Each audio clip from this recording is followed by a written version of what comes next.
During dessert, my father told our daughter that she should give her birthday bike to her cousin. "She'll appreciate it more," he said. My daughter's smile faded. Then my husband stood up and said this. My parents turned pale. My father tried to take my daughter's birthday present away from her during dessert. Not later. Not privately. Right there at the table while she was still finishing her cake. Even now it sounds unbelievable when I say it out loud, but that was exactly how the dinner at my parents' house fell apart. It was supposed to be a normal Sunday visit. My husband Mark and I drove over with our 10-year-old daughter Lily like we had done 100 times before. My mother cooked too much food as usual, my father talked about the news, and Lily kept bringing up the one thing she had been excited about for 2 weeks. Her new bike. It was bright blue with a little basket on the front. Mark spent half a day assembling it in the garage after her birthday. Lily rode it around the neighborhood every single day since. During dinner she kept talking about how she could now ride all the way to the park with her friends. My father barely reacted while she talked. He just listened with that quiet expression he always had when he thought kids were getting too much. I noticed it but ignored it. I had been ignoring that look for years. Then dessert came. My mom put chocolate cake on the table and everyone got quiet for a minute. Lily was still smiling, still excited, telling my mom how she wanted to decorate the bike basket with ribbons. That's when my father suddenly looked at her and said, "You know, your cousin Emily doesn't have a bike." Lily nodded politely. "She only sees Emily once a year." My father took another bite of cake and added, "You should give yours to her. She'd appreciate it more." At first I thought he was joking. But nobody laughed. Lily stopped moving her fork. Her smile disappeared slowly like someone had turned off a light. She looked at him and said, "But, it was my birthday bike." My father shrugged. "You already have a lot of things." I felt my stomach tighten immediately. Because this wasn't the first time he had said something like that to her. For years he made small comments about Lily being too spoiled. About how kids needed to learn not to get attached to things. I usually let it go because arguing with him always turned into a long, exhausting fight. But this time he said it directly to my daughter. Lily looked at me quietly and asked, "Do I have to give it away?" Before I could answer, my father spoke again. "If you want to be a good cousin." The table went quiet again. Then I heard Mark place his fork down on his plate. Fully. He pushed his chair back and stood up. Everyone looked at him. Mark had tolerated my father for years, but something about what just happened clearly crossed a line.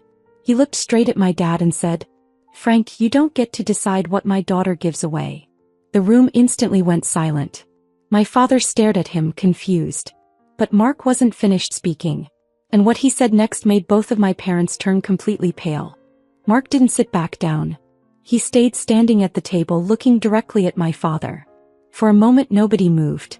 My mother looked between them like she was trying to guess how bad this was about to get. My father finally set his fork down. "What's that supposed to mean?" he asked. Mark answered immediately. "It means you don't tell my daughter she has to give away her birthday present." Lily was sitting very still, staring at her plate. My father gave a short laugh. "Relax. I'm teaching her generosity." "You're not teaching her anything," Mark said. "You're taking something from her that she just got." My father leaned back in his chair. "Kids these days have too much. When Anna was little she shared everything." That was the first moment I spoke. "No, I didn't." My father looked at me like I had interrupted something important. "Yes, you did." "No," I said again. "You took things from me and gave them to other people." The room went quiet again. My mother shifted in her chair. "Anna, that's not what happened." But it was. When I was 11, my father made me give my brand new roller skates to my cousin because his parents couldn't afford them. A year later he gave away my guitar to a neighbor's kid who wanted to learn music. I remember crying in my room while he explained that good children didn't get attached to things. I had almost forgotten those moments until he said the same thing to Lily. Mark nodded toward Lily. "She's 10 years old," he said. "She waited months for that bike." My father waved his hand like it was nothing. "Emily doesn't have one." Mark stared at him for a second. Then he asked something that made the entire table freeze. "So that's why you've been asking us for money the last 6 months?" My father's face changed instantly. My mother looked confused. "What money?" Mark didn't take his eyes off my dad. "The money he said he needed for house repairs." My father sat up straight. "That has nothing to do with this." But Mark kept going. You told us the roof needed fixing. Then the water heater. Then the driveway. My mother slowly turned toward my father. Frank, what is he talking about? My father didn't answer right away. And suddenly I realized something was very wrong. Because Mark reached into his jacket pocket, pulled out his phone and placed it on the table. I checked something yesterday, he said. My father went completely still. Then Mark said the sentence that made my parents both turn pale. You didn't spend that money on repairs. The entire table froze after Mark said that. My father didn't move. My mother looked back and forth between them like she had just realized she missed half of a conversation. What do you mean he didn't? She asked. Mark kept his phone on the table but didn't unlock it yet. For the last 6 months Frank has been asking us for money almost every month, he said. My mother turned to my father. You told me Anna and Mark offered to help. My father didn't answer. That alone made my stomach drop. Mark continued. He said the roof needed fixing in September. Then the water heater in October. Then the driveway in December. My father finally spoke. I needed help. So what? Mark shook his head. No. You didn't. My father's expression hardened. Watch your tone. But Mark didn't stop. I checked the property records yesterday.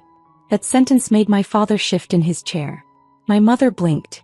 Property records? Mark unlocked his phone and turned the screen slightly so everyone could see. You didn't spend the money on repairs, he said. You used it as a down payment. My mother leaned closer to the phone. For what? Mark looked directly at my father again. A car. The silence in the room felt heavy. My father looked at the table for a moment and then said, So what if I did? My mother stared at him. Frank, what car? Mark answered before he could. A car for Emily. Lily looked up for the first time since the conversation started. My mother shook her head slowly. That doesn't make sense. Emily is 15. Mark nodded.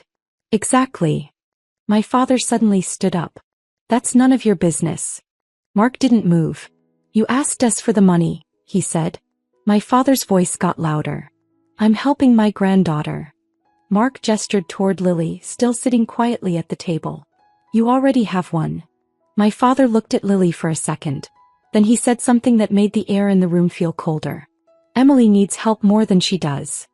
Lily lowered her eyes again. That was the moment Mark reached over and gently moved Lily's plate away from her. Then he looked at my father and said something that I knew would change our family forever. Mark rested his hand on Lily's shoulder for a second. Then he looked straight at my father. We're leaving. No one expected it to happen that quickly. My mother immediately stood up halfway from her chair. Wait, let's just calm down. But Mark continued. And after tonight you won't be seeing Lily anymore. The words landed hard in the room. My mother's face lost all color. What? My father stared at him like he had misheard. You don't get to make that decision, he said. Mark didn't raise his voice. I already did. My father turned to me. Anna, say something. I looked at Lily first. She was sitting quietly, pushing crumbs around her plate with her finger. She hadn't touched the rest of her cake. That was enough for me. I agree with him, I said. My father blinked like I had just said something ridiculous. You're serious? Yes. My mother shook her head quickly. This is getting out of control. But Mark kept going. For years we've ignored the comments. The lectures. The way you treat her like she doesn't deserve the things she has. My father scoffed. Oh please. Mark continued. Tonight you tried to guilt a 10-year-old into giving away her birthday present. It was a suggestion. No, Mark said. It wasn't. My father folded his arms. Kids need to learn generosity. Mark nodded once. And adults need to learn boundaries. The room went quiet again. My mother looked desperate now. Frank didn't mean it like that. Mark turned slightly toward her. And the money? She hesitated. That's different. No, Mark said. It isn't. My father grabbed the back of his chair. You're blowing this out of proportion. Mark looked at him calmly. You asked us for thousands of dollars while planning to buy a car for someone else. My father snapped back immediately. Emily actually appreciates help. The moment he said that, I felt something in me finally break. Mark looked at Lily again, then back at my father. Then you can ask Emily to help you from now on. My father frowned. What's that supposed to mean? Mark picked up his jacket from the back of the chair. It means the financial help stops today. My father's face changed immediately. What? The money, Mark said. The monthly transfers. The repairs. All of it. My father stared at him. You can't be serious. Mark opened the door behind us. I'm completely serious. For the first time that evening, my father actually looked worried. As he realized something. Mark wasn't bluffing. And what he said next proved it. My father's confidence disappeared almost instantly. What do you mean it stops? He asked. Mark didn't sit back down. He stood by the door with his jacket in his hand. It means exactly what it sounds like, he said. No more money. My mother looked completely confused. What money are you talking about every month? That question made the room even quieter. My father rubbed his forehead. It's not every month. Mark answered before he could continue. Yes, it is. My mother slowly sat back down. How much? Nobody answered right away. Then Mark said the number. $3,000. My mother's head snapped toward my father. Every month. My father started talking quickly. It's temporary. I told you the house needed work. Mark shook his head. The house doesn't need anything. I had a contractor look at it last week. My father looked stunned for a moment. You did what? Mark didn't react. He said the roof is fine. The plumbing is fine. Everything you told us about was false. My mother looked like she had just discovered a stranger sitting at the table instead of her husband. Frank, where did the money go? My father hesitated. That's not the point. It is the point, she said. Mark spoke again. You used part of it for the down payment on that car for Emily. My father tried to dismiss it. I'm helping family. Mark gave a small nod. And we were helping you. For the first time all evening my father looked nervous. Look, we can figure this out, he said. But Mark was already walking toward Lily. Put your jacket on, he told her. She stood up quietly. My mother looked at me. Anna, please don't do this. But I had already made up my mind. My father suddenly changed his tone. You're really going to punish me over a bike? Mark stopped near the door and turned back. No, he said. This isn't about the bike. My father waited. Then Mark said the sentence that made the entire room feel heavy again. It's about the fact that you've been treating our daughter like she matters less than everyone else for years. My father opened his mouth to argue. But before he could say anything, Lily said something from behind us that none of us expected to hear. And it made the situation even worse. Lily had already put on her jacket when she spoke.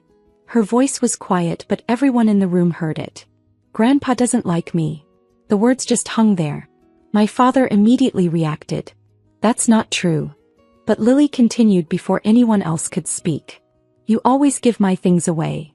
Nobody moved. She looked at him for a moment and added, You did it with my puzzle last year. I had forgotten about that. He got that puzzle for Christmas. A few weeks later my father took it and gave it to a neighbor's kid because he thought Lily was done with it. At the time I convinced her it wasn't a big deal. Now I realized she remembered everything.